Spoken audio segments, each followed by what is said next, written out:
President George H.W. Bush was driven by foreign policy because that's where he was most comfortable. His philosophy altered that of Eisenhower, going to war 4 times and attacking countries head-on without the secrecy of Eisenhower's covert operations.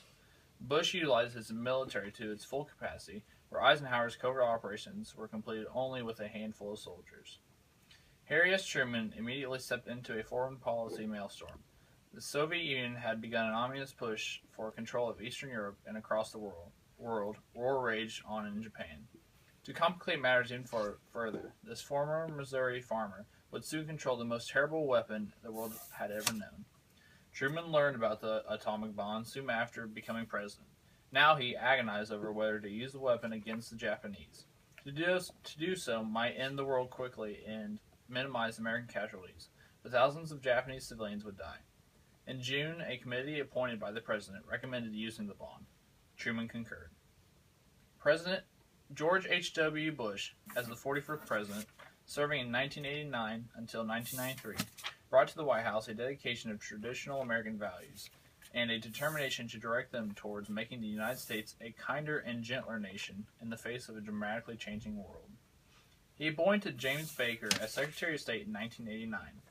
On January 9, 1991, Baker spoke at the Geneva Peace Conference and said, "If there is any user of chemical or biological weapons, our objective won't be just to liberate Kuwait, but the elimination of the current Iraqi regime."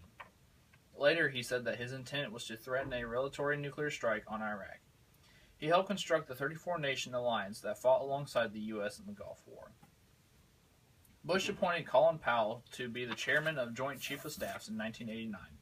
This is the highest military position in the Department of Defense, and he was the first African American to reach this position.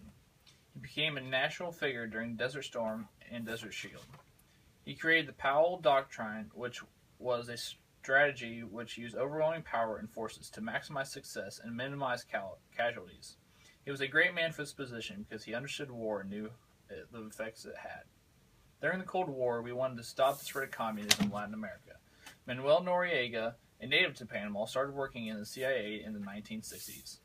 Bush was the director of CIA and relied on Manuel for intelligence. Noriega started to aid the Sandinista government and became involved in drug trade. U.S. tried to cut ties with him. Noriega increased his power and gained control of the Panama military in 1983.